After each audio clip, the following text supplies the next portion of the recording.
حج عمرہ سیکھ کر کرنے کے مزید کیا فائدے ہیں؟ دیکھیں، سب سے پہلی بات تو یہ آتی ہے، اس کے بارے میں ایک حدیث اور ہے۔ اللہ کے رسول صلی اللہ علیہ وسلم نے فرمایا کہ اللہ رب العزت اس شخص کو سرسبز شاداب رکھے جو میری بات سنے، اسے یاد کرے اور اسی طریقے سے اسے آگے پھیلائے، آگے بتائے، یعنی نہ تو اس میں کمی کرے اور نہ زیادتی کرے اپنی طرف سے۔ اب آتا ہے کہ بھائی سیکھ کر کیوں کرنا ہے، وہی ایک سوال کہ وہیں جائیں گے وہیں کر لیں گے۔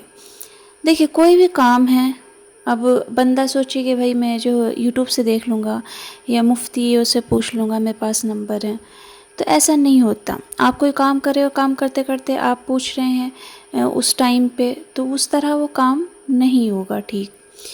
اب آپ یہ بتائیں، حج عمرہ جب کرتے ہیں تو جو بیت اللہ شریف ہے اسے دیکھنا بہت بڑا ثواب ہے، بہت بڑا، لیکن جب طواف کرتے ہیں اس ٹائم پر بیت اللہ کو دیکھنا منع ہے۔ اس ٹائم پر آپ صرف طواف کریں گے چار طرف، لیکن اکثر لوگ اس کو دیکھتے ہیں اس ٹائم بھی۔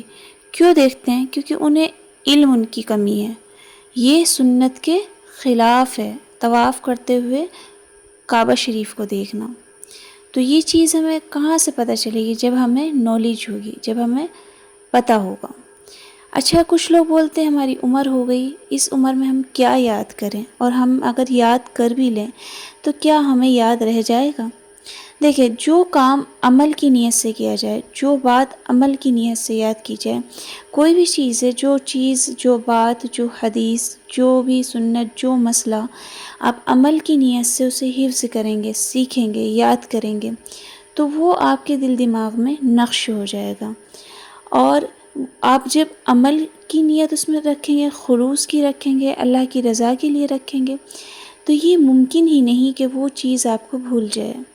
ایک بار، دو بار، جب آپ بار بار پریکٹس کریں گے تو آپ عمل کی نیت سے جو ہے پریکٹس کریں، عمل کی نیت سے حفظ کریں، انشاءاللہ آپ کو یاد ہوگی، اور آپ اس حدیث کا مصداق ہوں گے جس میں اللہ کے رسول صلی اللہ علیہ وسلم نے بشارت دی ہے اس شخص کو اللہ تعالیٰ سرسبز شاداب رکھے۔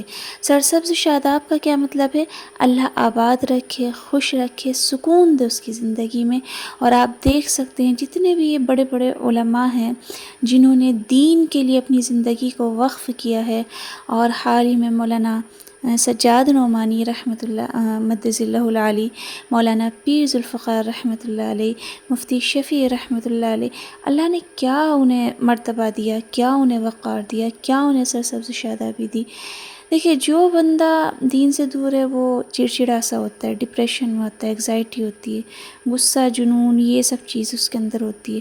لیکن جو بندہ شریعت پہ عمل کرتا ہے، دین کو سیکھتا ہے، علم کو سیکھتا ہے، تو اس شخص کی زندگی میں سکون ایک الگ ہوتا ہے۔ اس شخص کی، مولانا ابراہیم مدظ اللہ العالی ہیں، آپ دیکھیے اولاد بھی نہیں ہے ان کی، میرے شیخ بھی ہیں وہ، اللہ تعالیٰ انہیں دائم قائم رکھے ان کا سایہ، اور اللہ تعالیٰ انہیں عزتوں سے نوازے۔ آپ دیکھ سکتے ہیں کتنا سکون ہے۔ لوگ ڈپریشن میں جا رہے ہیں اولاد کی وجہ سے، اولاد نہیں، لیکن اللہ نے انہیں کتنا نام دیا، کتنی عزت دی، کتنا مرتبہ مقام دیا۔ تو بھائی علم کے راستے پہ جب آپ چلتے ہیں، پچھلی ویڈیو میں بتایا تھا کہ یہ سب سے پہلی چیز فرشتوں کا سایہ ہوتا ہے، رزق میں آپ کے برکت رکھ دی جاتی ہے، اور رزق صرف ایک چیز کا نام نہیں، ہر نعمت کا نام رزق ہے۔